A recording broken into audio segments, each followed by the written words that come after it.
clair que tu peux les choses pour la autour du colobat prolonger tout ça si quoi ça devoir na mutu ayebi na pesa ki ndambu na sala effort na benga trésorerie na compléter o ezangi soki te mokolo wana le 27 jusqu'au 27 mai de Erozala date jardin de Biso. Le 27 mai. Je pense qu'on est tous d'accord. Oui, mais cela n'empêche pas, mon pauvre bien la trésorerie, n'a qu'à dire avant le 27, c'est ça la mort. Le coup d'année, tout le monde est en train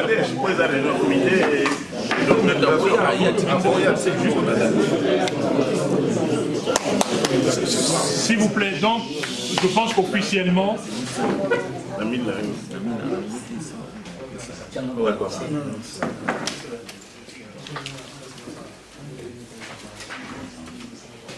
c'est bon,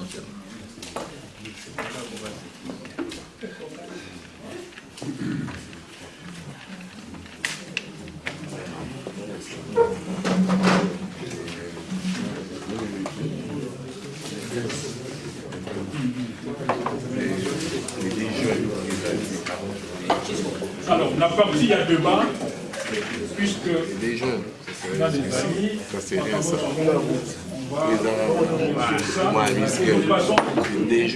vous plaît, nous passons la point de salut, nous avons bienfaiteur, la bénévole, bon, ça vient d'être traité là. Et le point suivant, c'est la remise à ma bâche.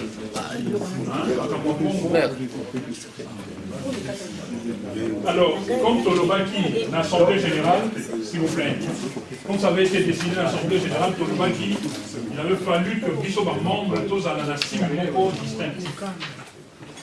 C'est ainsi que nous avons conçu Bajo et fait des alliés. Le logo Nabiso, c'est tout en bas, c'est marqué membre organisateur. Donc, je crois que le roi peut intervenir.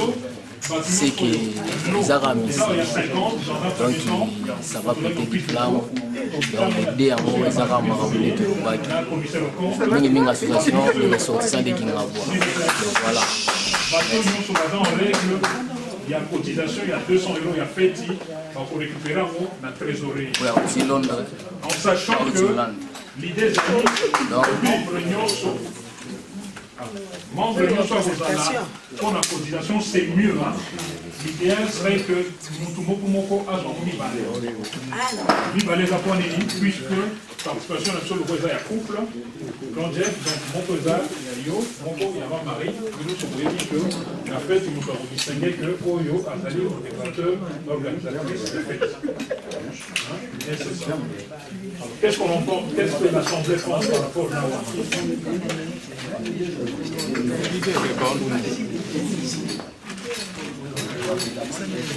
la parole est à l'Assemblée, mesdames et messieurs. Les Goumongou Hazard propose un badge, comme on avait dit, comme ça avait décidé. Nous avons découvert ce que ça la badge pour l'association. Patriarche, c'est la parole. Merci, Président. J'attire votre attention par souci simplement d'ordre intérieur na biso. Na kosenga na bino pour la fête, pour éviter la couac, respect et makasi entre biso, que tous nos membres, simplement par souci à cohésion na biso, membres nyonso ayoka sonité, malgré le costume na biso aux ala danger, na ba pièce wax na biso ba super wax et vous allez na bo mamutu. Donc mutu nyonso il faut là de façon claire pour les ala voyants et que tous à la différents na ba invité na biso mususwana. Donc elle a vraiment sonité.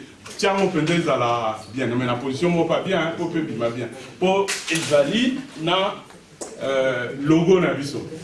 Je rappelle logo na biso juste car à titre commentaire logo na biso et dingo ezola xaliboke isanga mongo 4 ingabo eza mulai hein. Bandana bia ti na libongo ya ndolo. Donc tozana village, toana madrandele, toana sans fil, toali na Ozakaf, toali na Bia, toza na Solidus, toali soki na Polar. Donc bango nyonso na grand monde ya na Katia. Donc faut vraiment toza liboke, to la samana misa parce que toza bana kingabwa ya frère. Amen. Pour le amen te.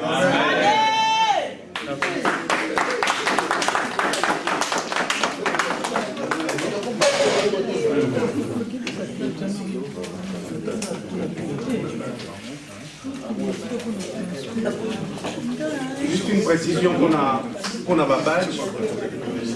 C'est-à-dire, comme on a dit, les arts, c'est comme un droit d'accès à Katassa.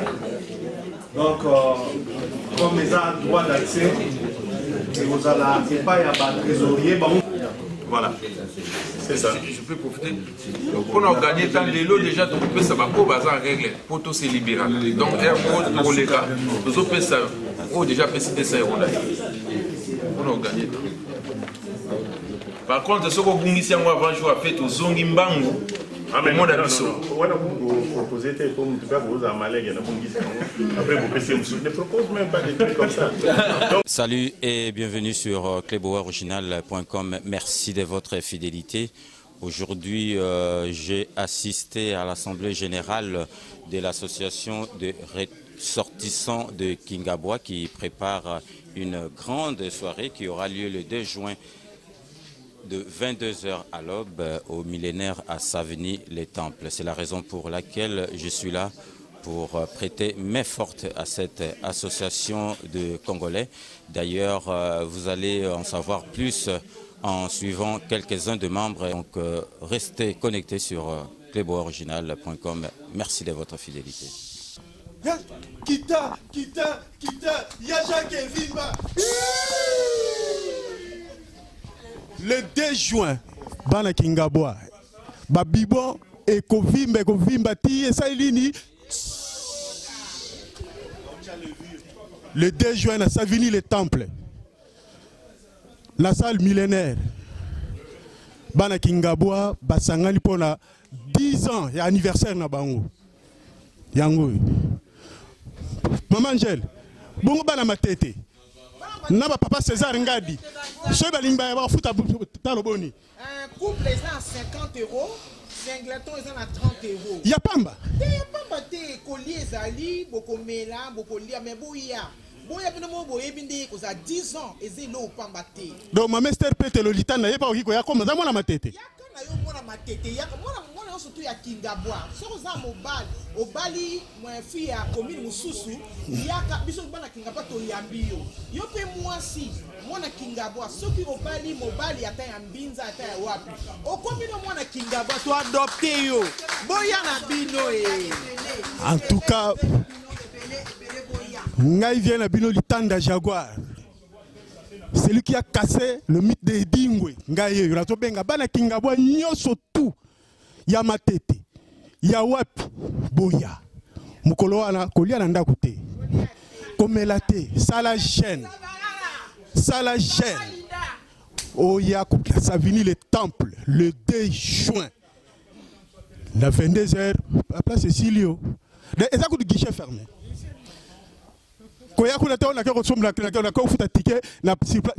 Guichet fermé. Et c'était Kamakala.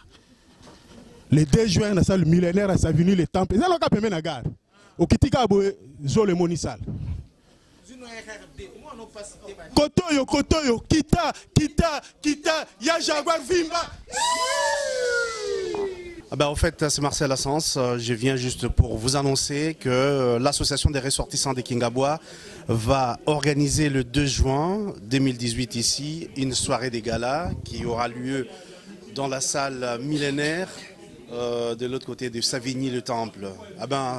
Ces messages tiennent lieu d'une grande invitation à tous les membres de l'association des ressortissants de Kingabwa, à tous ceux des amis qui sont d'ailleurs ou de partout, qui veulent venir participer à cette soirée, qui sera une soirée riche en couleurs pour l'association des ressortissants de Kingabwa. Venez donc vous joindre à nous et vous ne serez pas dessus, parce que c'est une grande association qui a pour objectif l'entraide déjà et l'aide de ressortissants de Kingabois. Nous avons déjà fait montre de nos preuves à Kingabois en envoyant des dons, des ordinateurs, bien beaucoup des choses, des vêtements aux démunis de Kingabois. Eh bien, venez nous aider de sorte à ce que nous puissions vraiment atteindre cet objectif encore une fois pour cette année 2018. Il ne reste qu'à vous dire le bienvenu. Aïe baby you kufi you ça va inda le 2 juin bana Kingabois na bengi bino ebele boya ba nyonso tout bazana posa ya ko fêter ba to fêter na biso longo Kingabois donc ensemble moko munene to ya to kuta na biso nyonso to fêter ensemble eza le 2 juin na bengi bino tout bana Kingabois masolo kitoko kolia kitoko biloko nyonso kitoko yango yo na bengi bino nyonso tout bana Kingabois to kuta na le 2 juin. Le 2 juin, à 22h, na Savini le temple, tokuta na biso nyonso tukuna donc masolo kitoko makasi. Eh bien, voilà, bana Kingabois, tokutani. Siko toza na biso bata okabolate. Omoni toya batu ya bosangani, kosangisa. Voilà, Kingabois nyonso boy calcul et sengika bana nyonso bakutana na le 2 juin comme quoi bande ko bauti koloba.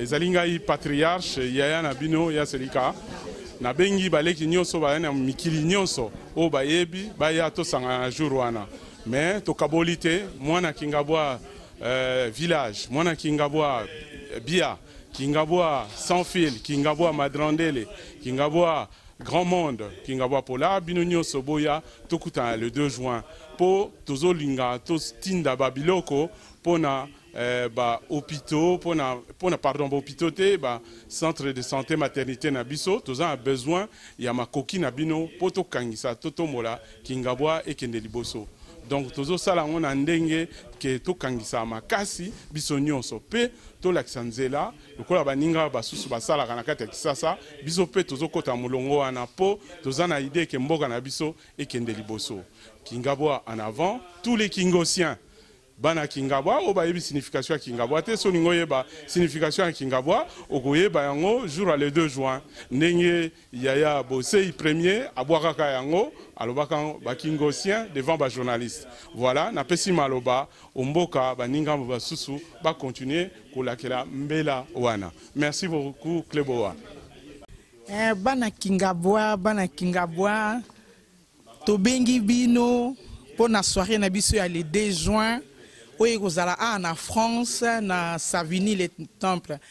Vraiment, boya est belé, surtout ba maman boya to kutana, to sola masolo bana ndenge bana ba koli quoi, boya.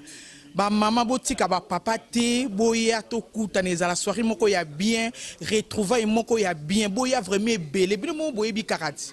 Toro solo la kitoko, toro beta masola bana ba koli, to monana ba grand frère, ba toi Belgique, ba toi Londres, boya bana Canada, Espagne, partout bisigan so bozali boya to kutana. To monana kalati, to solo la bota la kak. Charlie Osenza sala nyonso koma ba koto. Yado kalo boya to kutana, bino mo boye bi kaka.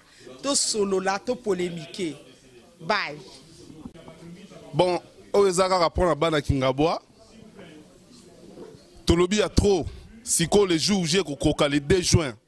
To bengsi bana nyoswa Kingabois, Canada, Ringo Chimanga, Kishasa, Veju Lobaki Roya, Jamaro Lobaki Roya, Veja Lobaki Roya, Mwana nyoswa Kingabois, place nyoso Zali, parce que to komisi 10 ans, to sali 10 ans. To sali 10 ans, Mwana nyoswa Kingabois, Aya. Mwana Kingabois nyonso, Belgique, Hollande, Brésil, partout dans le monde, place sur tout Bozali Boya. Maman Sylvie, Oloba ke bana Kingabois Baroya. Bana Kingabois bazebele bakoya, ya Sophie Kabata na kati ya Londres. Kita tozo zela yo, vena biso Sims. Vieux Jaguar. Arbitre combat Vieux Jaguar. Yo loba ki nanga yo leginga la robinat. Viens loba ki leginga la robina. Viens loba leginga la robina. Combien de parties? 3 parties. Combien de parties? 3 parties. Citez-les. Yaoundé, sans fil, village, Bissot, bana Kingabois. Donc, ndenge zana Kingabois dans 3 parties, tozana village, tozana Yaoundé, tozana sans fil, tozana Grand Monde, tozana Maman Zenze, tozana Kingabois eza na suka te tina libongo tina mabulu biso nyonso.